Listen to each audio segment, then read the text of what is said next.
Irmãos, Esdras, capítulo 3, é o texto que leremos hoje. Faremos a leitura dos 13 versículos deste capítulo da Palavra de Deus.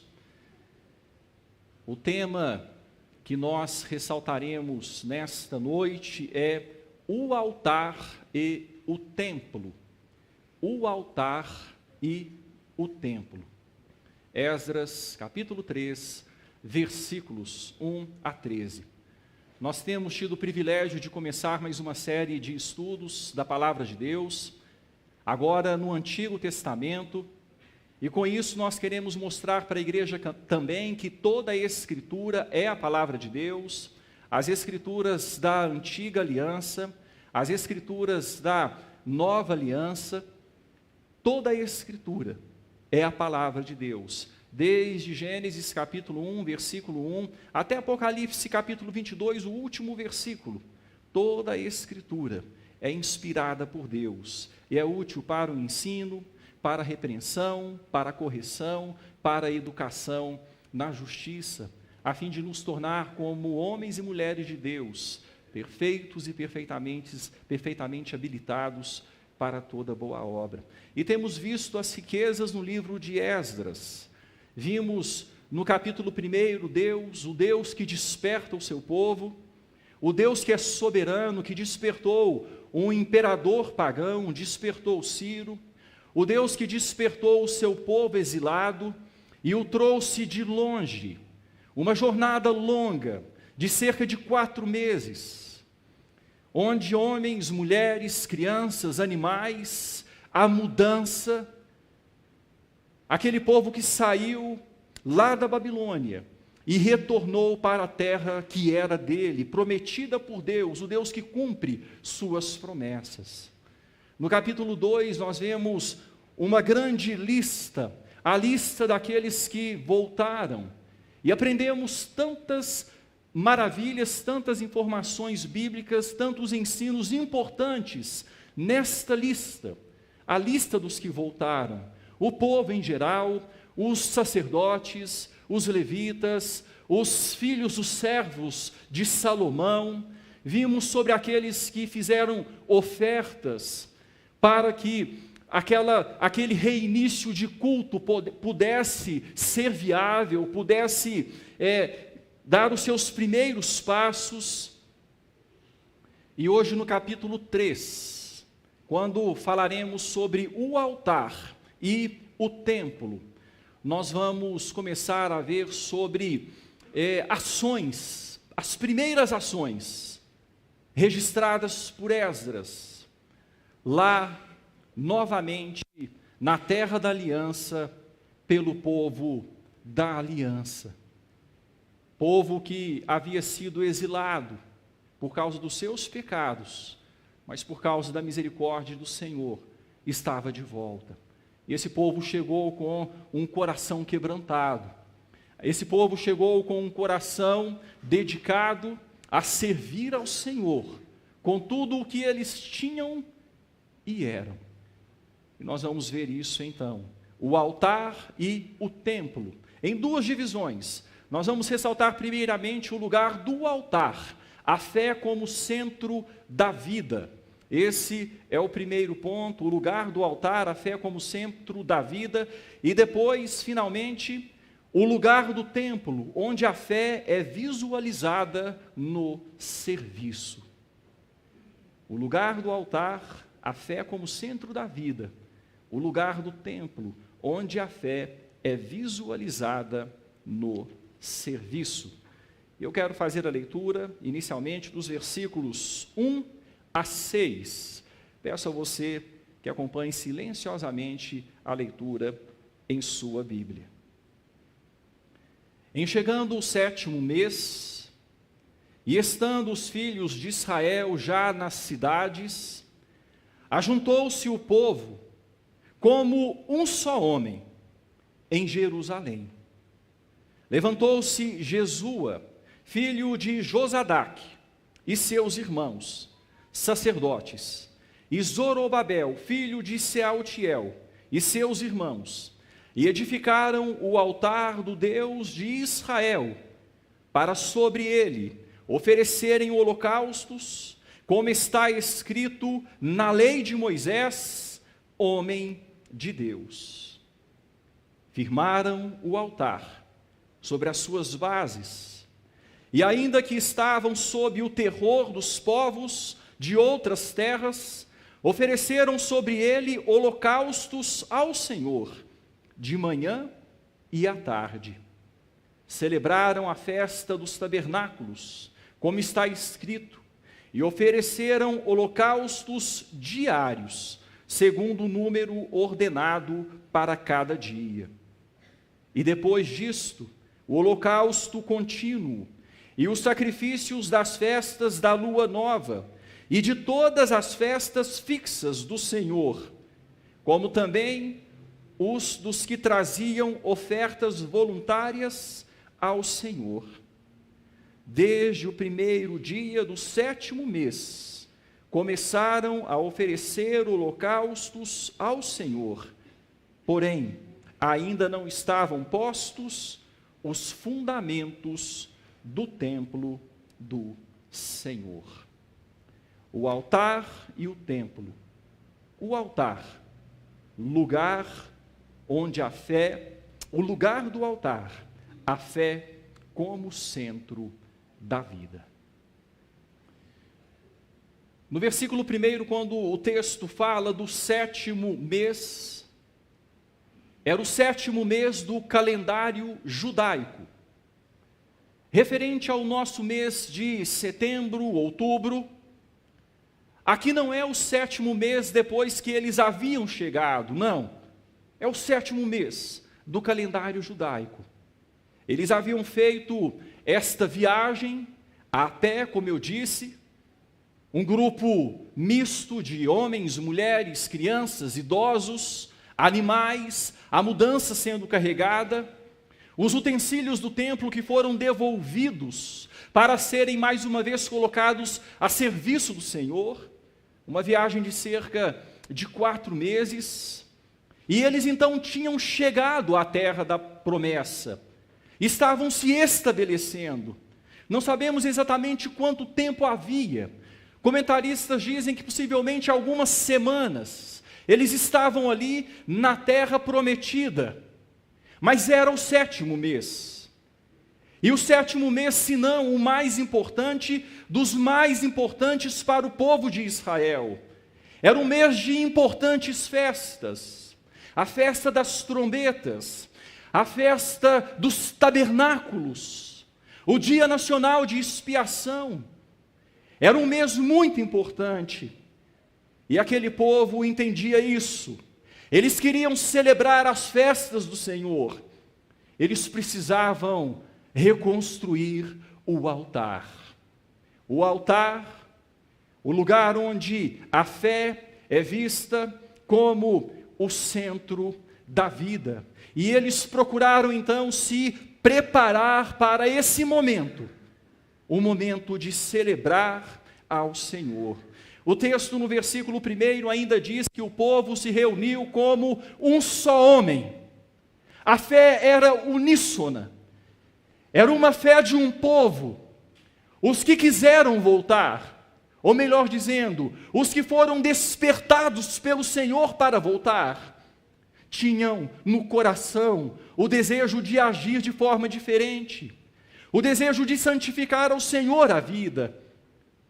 Aqueles que voltaram tinham um só propósito: servir ao Senhor, e por isso estavam unidos. Os que não tinham este propósito não retornaram. Não foram todos os que retornaram. Um grupo reduzido retornou. Quando nós olhamos o texto da palavra de Deus, no versículo 64 do capítulo anterior, nós lemos que toda a congregação junta foi de 42.360. 42.360. Era esta congregação. Era um grupo pequeno que recomeçaria ali. No dizer de Zacarias, os humildes começos. E eles então estavam recomeçando, como um só homem, a mesma visão. E aqui já fica uma lição para a gente, como é importante a congregação estar unida e ter a mesma visão. E como é prejudicial não ter o mesmo pensamento. A palavra fala de um outro momento de viagem, quando o povo de Deus saiu do Egito. E junto com o povo de Deus foi um número grande chamado de populacho, um misto de gente que não conhecia o Senhor, mas que viu o poder de Deus e quis acompanhar o povo de Israel que saía do Egito. E logo que vieram as primeiras adversidades, aquele populacho contaminou o povo de Israel com as suas murmurações. E levou o povo de Deus a murmurar também. Levou o povo de Deus a olhar de forma diferente do que deveria olhar a soberania e o agir de Deus no meio deles. Aqui, o povo estava unido, como um só homem, em Jerusalém. Era a capital. Era onde uma vez o templo estivera e onde o templo estaria segunda vez. O templo seria reedificado, mas por ora, o propósito deles era a edificação do altar do Senhor. No versículo de número 2, o texto fala de Jesua, filho de Josadaque. Possivelmente este homem é o mesmo Josué, sumo sacerdote, citado por Zacarias no capítulo 3 do seu livro. E Zacarias e Ageu eram contemporâneos deste tempo aqui. Eles estavam profetizando neste momento, Zacarias e Ageu. E Zacarias fala então de Josué, possivelmente este Jesua, filho de Josadaque, sumo sacerdote. E eles edificaram o altar do Deus de Israel. O altar foi edificado. Eles podiam agora celebrar, pelo menos em parte, as festas do Senhor. 2 pontos eu quero ressaltar aqui, com relação ao altar. Primeiro ponto, o verdadeiro culto é baseado na fé, nas promessas de Deus. Presta atenção nisso. O verdadeiro culto, a verdadeira adoração, o verdadeiro culto é baseado na fé, nas promessas de Deus. Vejam o versículo 2, ainda, quando depois de falar de Jesua, de Zorobabel, seus irmãos, o texto diz, e edificaram o altar do Deus de Israel, para sobre ele oferecerem holocaustos. Para sobre ele oferecerem holocaustos. Os holocaustos tinham a ver com derramamento de sangue. Os holocaustos eram sacrifícios chamados de cruentos, isto é, onde havia sangue. E o povo estava certo disso, e cada vez mais certo disso. Daquele Deus que desde Gênesis 3,15 havia profetizado a vinda do seu Filho, que seria entregue como sacrifício por nós. Toda uma história já havia sido vivida, todo um sistema sacrificial já havia sido estabelecido. E quando os holocaustos eram sacrificados no altar, aquele povo estava manifestando a sua fé nas promessas do Deus que cobre pecados mediante sangue derramado. Sem derramamento de sangue, não há remissão de pecados. Todas as coisas, segundo a lei, se purificam com sangue. Hebreus 9, versículo 22. E quando o povo reedificou o altar, e quando o povo então podia apresentar os holocaustos, aquele povo estava declarando isso. o Senhor há de prover o sacrifício remidor de pecados. No monte de Deus se proverá, como disse Abraão, o Senhor há de prover o sacrifício remidor de pecados. O verdadeiro culto é baseado na fé, nas promessas de Deus. O altar de holocaustos foi reedificado. O povo poderia mais uma vez entender o seu pecado e a necessidade de purificação, olhando para as promessas de Deus. Em segundo lugar, aqui no versículo 2, falando sobre o altar que foi edificado, nós podemos destacar que o verdadeiro culto é em conformidade com a revelação do próprio Deus. O verdadeiro culto não é oferecido a Deus conforme a criatividade daquele que cultua. O verdadeiro culto não é oferecido a Deus segundo eu acho melhor oferecer a Deus. Não. O verdadeiro culto é oferecido a Deus em conformidade com a revelação do próprio Deus. Veja ainda o versículo de número 2, quando o texto diz: edificaram o altar do Deus de Israel, para sobre ele oferecerem holocaustos, fé nas promessas, como está escrito na lei de Moisés, homem de Deus. Não era como eles achassem certo, não era como eles pensassem ser o adequado, ser o correto, era como estava escrito na lei do próprio Deus. O culto a Deus é prescrito. O culto a Deus é regimentado pelas Escrituras. O próprio altar foi ordem de Deus, e por isso foi reedificado. E ali os holocaustos que manifestavam a fé do povo nas promessas de Deus, mas tudo de acordo com o que está escrito. Tudo de acordo com a lei. Versículo de número 3, nós vemos que estava tudo pronto. Firmaram o altar sobre as suas bases. A adoração poderia ser realizada, o culto poderia ser realizado. Firmaram o altar sobre as suas bases. Havia oposição, e ainda que estavam sob o terror dos povos de outras terras, irmãos, eles ficaram 70 anos fora.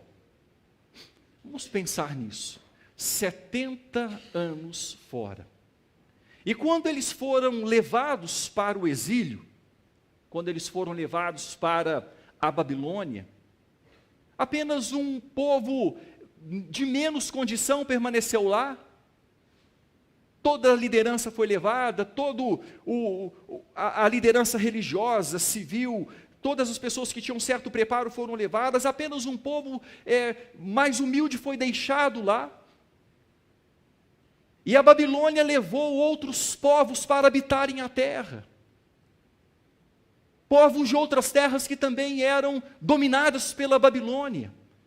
E ali aquele povo se miscigenou à origem dos samaritanos, que depois foi um povo discriminado pelos judeus puros. Mas aquele povo se misturou, se miscigenou por 70 anos. Então, ali em Jerusalém, na terra de Israel, havia um povo que estava longe das instruções diretas de Deus, longe do ensino, longe do culto prescrito por 70 anos. Um povo que adorava outros deuses, moabitas, amonitas, asdoditas, e por aí vai. E esse povo era a oposição, porque eles estavam naquela terra. O tempo de uso capião já havia se cumprido, se fosse pensar dessa forma. 70 anos, eles estavam ali, olha, agora é nosso esse lugar. Nós estamos morando aqui. Nós habitamos aqui agora. Nós tivemos filhos aqui, os nossos filhos cresceram, tiveram filhos, os nossos filhos morreram, os nossos netos agora estão liderando, estão administrando este lugar. Era essa a situação. Para o povo que estava na terra naquele momento, os judeus regressando do exílio eram refugiados.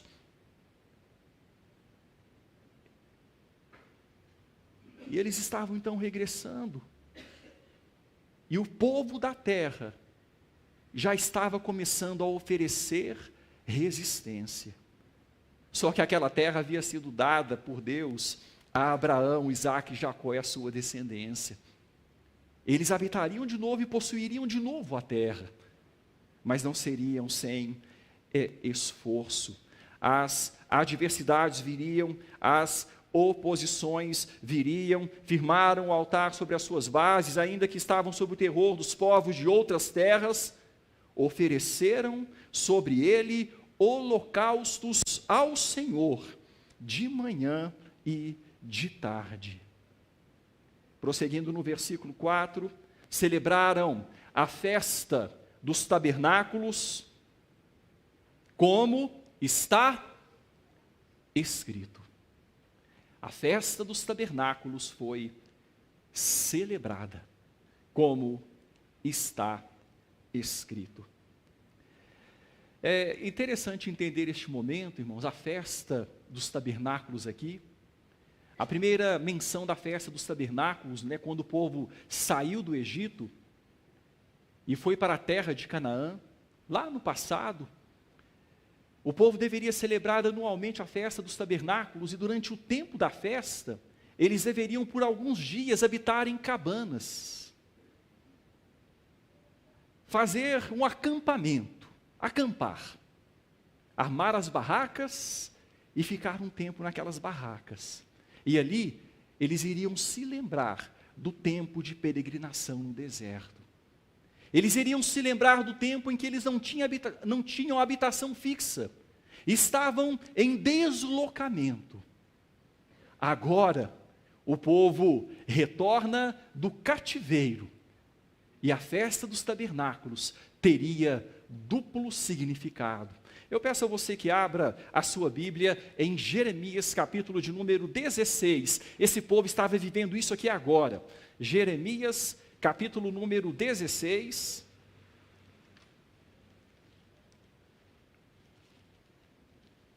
Jeremias foi profeta pré-queda e profeta que profetizou também na queda. Ele foi o último dos profetas que profetizaram antes da queda, ou antes do cativeiro babilônico. E aqui no capítulo 16, nos versículos 14 e 15, vejam que a palavra de Deus diz: portanto, eis que vem dias, diz o Senhor, em que nunca mais se dirá, tão certo como vive o Senhor, que fez subir os filhos de Israel do Egito, mas, tão certo como vive o Senhor, que fez subir os filhos de Israel da terra do norte, e de todas as terras para onde os tinha lançado, pois eu os farei voltar para a sua terra, que dei a seus pais.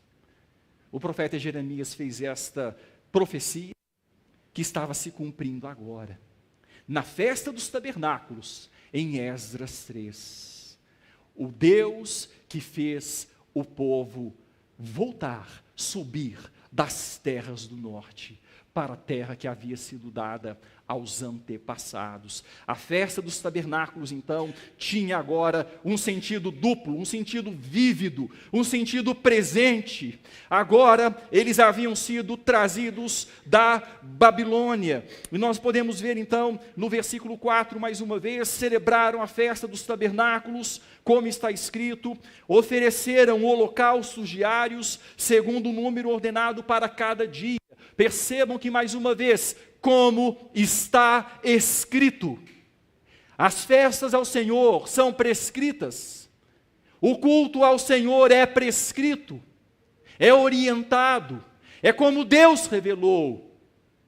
É por isso, por exemplo, que a idolatria é tão ofensiva a Deus. Além de não ter ordenado a idolatria, Deus não pediu idolatria, Ele condenou a idolatria. Quando Ele disse, não farás para ti imagens de escultura. Foi assim que Deus disse. Está prescrito, não farás. E quando se faz é uma afronta a Deus. Ao Deus que prescreveu o que Ele quer e o que Ele não quer.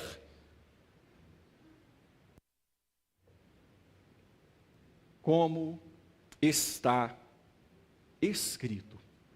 Prosseguindo para o versículo de número 5, e depois disto o holocausto contínuo, os sacrifícios das festas da lua nova e de todas as festas fixas do Senhor, as festas que aconteceriam, as festas anuais, todas as festas fixas do Senhor, como também os dos que traziam ofertas voluntárias ao Senhor, zelo do povo, na tentativa de seguirem a lei à risca. Pela manhã nós lemos, tu nos destes os seus mandamentos para que os cumpramos à risca. O zelo do povo. O povo retornou, o povo amargou o exílio, amargou a escravidão, amargou o desterro, e agora o povo estava de volta. Quando o Senhor restaurou a nossa sorte, ficamos como quem sonha. O povo estava como que sonhando, vamos fazer tudo certo desta vez. Vamos procurar agradar a Deus nos mínimos detalhes desta vez. Todas as festas, todas as ordenanças, o holocausto contínuo, os sacrifícios das festas da lua nova, todas as festas fixas, as ofertas voluntárias. E esse povo precisava, irmãos, contudo, entender o espírito da lei, precisavam, sobretudo, entender o sentido da lei, lugar do altar, a fé como centro da vida. É a fé que tem que estar no centro da vida. O apóstolo Paulo diz em Romanos, porque o fim da lei é Cristo. O fim da lei é Cristo.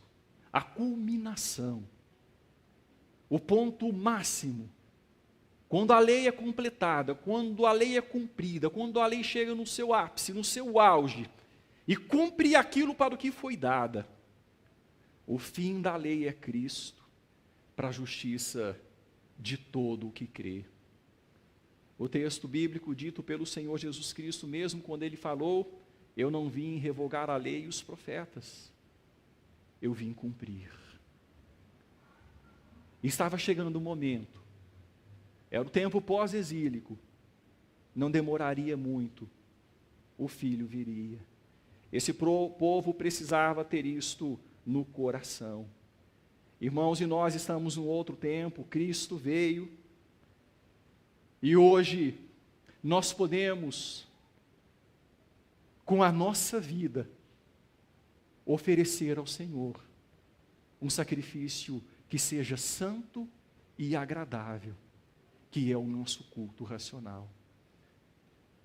Rogo-vos, pois, irmãos, diz o apóstolo Paulo, pelas misericórdias de Deus, eu peço a vocês com paixão, eu peço a vocês com empenho, com sentimento, que vocês ofereçam os vossos corpos, a vida de vocês, como sacrifício vivo, sacrifício santo, sacrifício agradável a Deus, que é o vosso culto racional. Hoje nós podemos entender e podemos, no ponto mais elevado, adorar a Deus, entendendo que a lei foi dada, foi completada, o cânon foi fechado, Cristo veio, os apóstolos falaram sobre o Evangelho, o Novo Testamento foi fechado, hoje nós podemos servir a Deus com inteireza de coração, inteireza de entendimento, através do que a palavra de Deus fala. O fim da lei é Cristo, para a justiça de todo o que crê. E porque Cristo se ofereceu como sacrifício cruento, sacrifício de morte, sangue derramado para lavar o nosso pecado, o sangue da aliança, porque Ele morreu como sacrifício, nós podemos viver como sacrifício.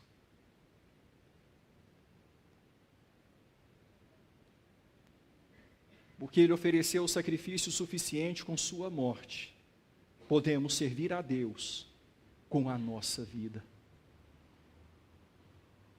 Meu irmão, é isso que Deus espera de nós hoje. O altar restaurado. O altar somos nós próprios. A nossa própria vida. O nosso próprio ser. O sacrifício não é um animal degolado, não. Isso já foi cumprido em Cristo. O sacrifício é a própria vida entregue, dizendo: Senhor, eu fui comprado, eu sou teu, eu vivo para o Senhor, a minha vida é sua, eu quero que a minha vida seja agradável aos seus olhos. Por isso eu quero andar em santidade, não para cumprir normas, não para obedecer rituais da igreja. Eu quero andar em santidade para mostrar ao Senhor que eu entendi. Eu sou salvo pelo sangue derramado, o sangue que se cumpriu em Cristo, sangue da aliança, e por isso eu quero viver para o Senhor. Não quero me conformar com este século, mas quero me transformar dia após dia, pela renovação da mente, uma mente espiritual, a mente de Cristo. Eu quero experimentar qual seja a boa, a agradável, a perfeita vontade do Senhor. Lugar do altar, a fé como centro da vida. O justo vive pela fé. Fé nas promessas. As promessas de que Cristo está conosco. Nas promessas de que sem Ele nada podemos fazer, mas que nele produzimos muito fruto. E devemos servi-lo com o que Ele nos deu, com o que Ele nos capacita a servir. E o segundo ponto, se o lugar do altar é o lugar onde a fé é vista como centro da vida, nós vamos chegar no segundo ponto. Eu quero pegar com vocês aqui o versículo 6, que é um versículo de transição. O versículo 6 diz o seguinte: desde o primeiro dia do 7º mês começaram a oferecer holocaustos ao Senhor, porém ainda não estavam postos os fundamentos do templo do Senhor. O altar estava ali já edificado, mas os fundamentos do templo ainda não estavam postos. Eles fizeram o que podiam na restauração do altar, mas faltava algo. Faltava aquele lugar que simbolizava o coletivo, a habitação de Deus no meio do povo, e o povo como um corpo. O templo ainda não estava reedificado, mas o povo queria mudar isso. E nós chegamos então no segundo ponto, o lugar do templo, onde a fé é visualizada no serviço, versículos 7 a 14, o texto assim diz: deram, pois, o dinheiro aos pedreiros e aos carpinteiros, como também comida, bebida e azeite aos sidônios e tírios, para trazerem do Líbano madeira de cedro ao mar, para Jope, segundo a permissão que lhes tinha dado Ciro, rei da Pérsia. No segundo ano da sua vinda à casa de Deus, em Jerusalém, no segundo mês, Zorobabel, filho de Sealtiel, e Jesua, filho de Josadaque, e os outros seus irmãos, sacerdotes e levitas, e todos os que vieram do cativeiro a Jerusalém, começaram a obra da casa do Senhor, e constituíram levitas da idade de 20 anos para cima, para a superintenderem. Então se apresentaram Jesua, com seus filhos e seus irmãos, Cadmiel e seus filhos, os filhos de Judá, para juntamente vigiarem os que faziam a obra na casa de Deus, bem como os filhos de Enadade, seus filhos e seus irmãos, os levitas. Quando os edificadores lançaram os alicerces do templo do Senhor, apresentaram-se os sacerdotes paramentados com as trombetas e com trombetas, e os levitas, filhos de Asaf, com símbolos para louvarem o Senhor, segundo as determinações de Davi, rei de Israel. Cantaram alternadamente, louvando e rendendo graças ao Senhor com estas palavras: Ele é bom, porque a sua misericórdia dura para sempre sobre Israel. E todo o povo jubilou com altas vozes, louvando ao Senhor por se terem lançado os alicerces da sua casa. Porém, muitos dos sacerdotes e levitas, e cabeças de famílias, já idosos, que viram a primeira casa, choraram em alta voz quando à sua vista foram lançados os alicerces desta casa. Muitos, no entanto, levantaram as vozes com gritos de alegria, de maneira que não se podiam discernir as vozes de alegria das vozes do choro do povo, pois o povo jubilava com tão grandes gritos que as vozes se ouviam de muito longe. O lugar do templo onde a fé é visualizada no serviço. Versículo 7 vai mostrar os preparativos para o início da edificação do templo, e esses preparativos demoraram um pouco. Eles tiveram que reunir os materiais, ter o dinheiro para pagar pelas madeiras, contratar aqueles que trabalhariam ali. No versículo 8, nós vemos que após os preparativos, a obra começou. E ali o governo civil com o governo religioso, juntos trabalhando para que a obra fosse feita. Versículo 9 fala do monitoramento da obra, a vigilância ali da obra pelos levitas. Estavam ali, interessante observar aqui que de 20 anos para cima, a normatização no Antigo Testamento, de forma geral, era de 30 anos, mas especificamente aqui, como em outros casos aconteceram, levitas de 20 anos para cima foram designados para a superintendência da obra. E quando nós chegamos nos versículos 10 e 11, nós vemos uma etapa concluída. Os alicerces do templo lançados. Algo já podia ser visto. Algo já podia ser visualizado. Os sacerdotes se apresentaram paramentados com as trombetas para convocar o povo. Os levitas, filhos de Asaf, com símbolos, para louvarem ao Senhor. Seria um momento de culto. Os sacerdotes ali, os levitas ali, para louvarem ao Senhor, segundo as determinações de Davi. Vamos estudar ainda a aliança davídica. Segundo as determinações de Davi, rei de Israel. E eles cantavam alternadamente, louvando, rendendo graças ao Senhor, igual nós cantamos aqui hoje. Nós louvamos a Deus com cânticos. E lá eles estavam louvando também. A música também é prescrita por Deus nas Escrituras. Existe música no culto porque Deus prescreveu. Rendendo graças ao Senhor com essas palavras, e aqui eles citaram o Salmo de número 100, versículo final. Salmo de número 100, versículo 5. Ele é bom, sua misericórdia dura para sempre sobre Israel. E o povo louvando ao Senhor com altas vozes, jubilando, por se terem lançados os alicerces da casa de Deus. É interessante a gente entender que no Novo Testamento nós somos os altares, nós devemos nos apresentar ao Senhor como sacrifício vivo, santo, agradável, que é o nosso culto. Nós nos apresentamos ao Senhor, a nossa própria vida, o nosso próprio ser, e vivemos para Deus, e assim estamos nos colocando no altar de Deus, por assim dizer. Mas a Bíblia sempre nos mostra que ser cristão, ser servo de Deus, ser um adorador, ser um cultuador, é algo que é feito no coletivo. A gente não faz todo o serviço quando a gente cultua a Deus individualmente. A gente precisa fazer parte de um corpo.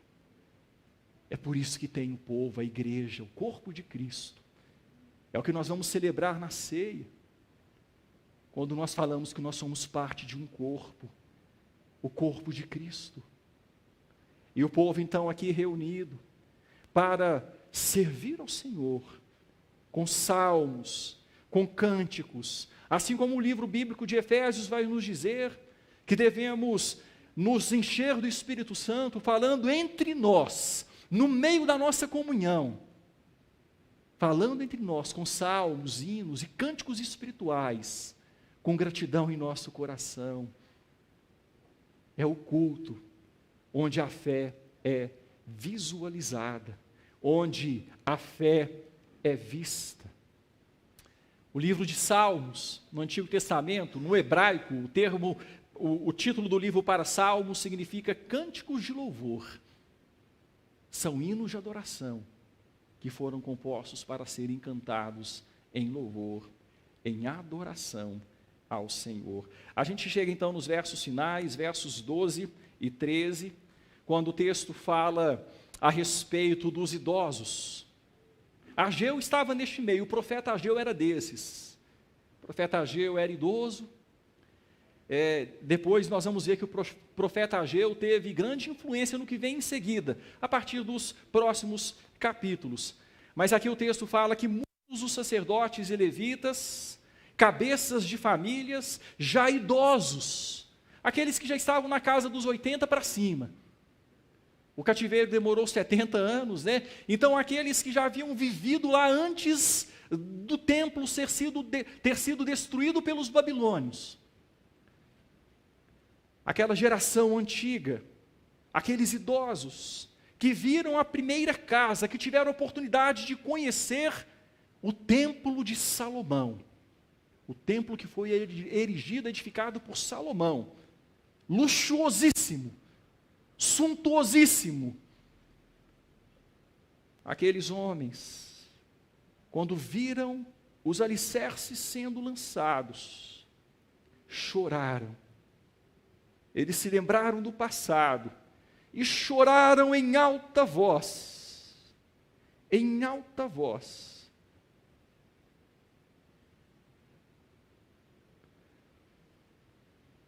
Eles trouxeram à tona o passado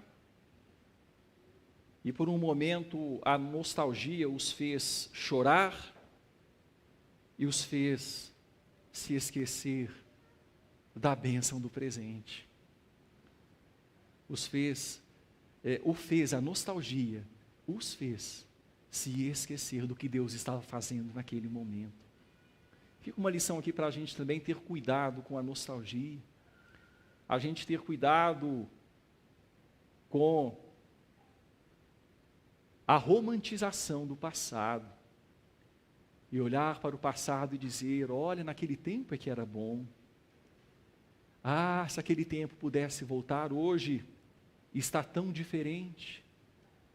A gente precisa ver o agir de Deus no nosso tempo. A gente precisa abrir os olhos para ver o agir de Deus hoje.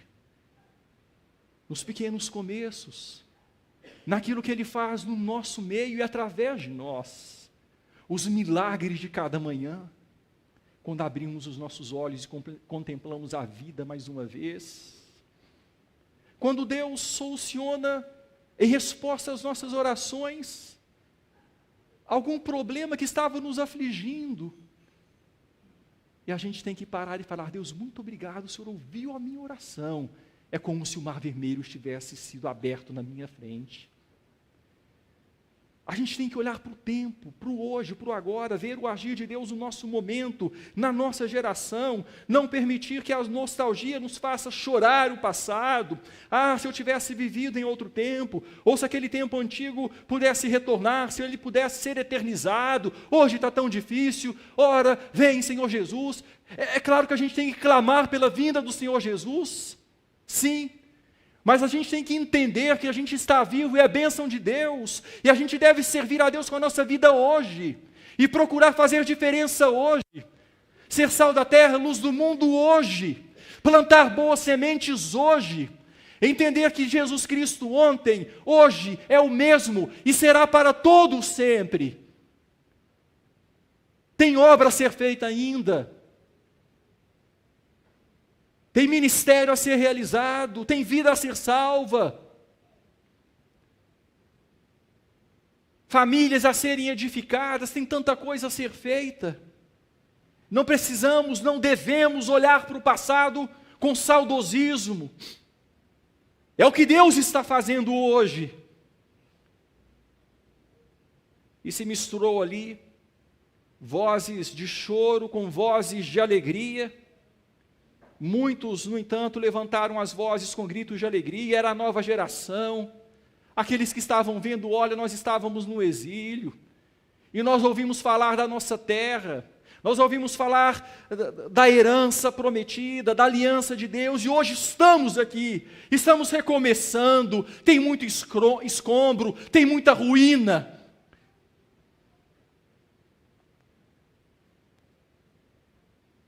Mas nós vamos mudar isso. Deus está conosco. E nós vamos servi-lo, e a fé será vista no serviço, lugar do templo, onde a fé é visualizada no serviço.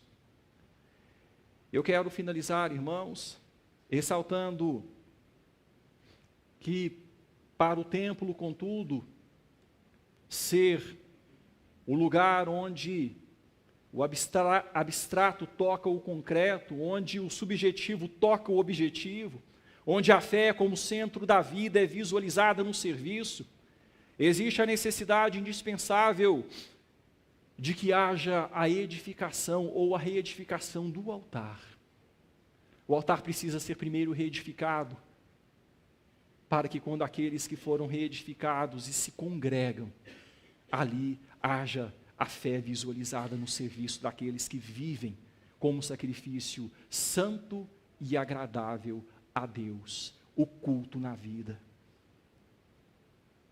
A vida interior do adorador, do cultuador, deve ser agradável aos olhos de Deus. Deus conhece de forma detalhada aqueles que se colocam em seu altar. Deus conhece detalhadamente a sua vida, meu irmão. Deus conhece nos mínimos detalhes. Abra sua Bíblia, por favor, no livro de Apocalipse, capítulo 11.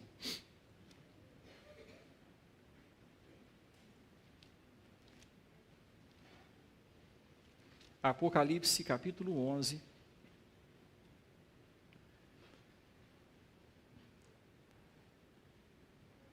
Veja o que o texto da palavra de Deus diz, versículo 1.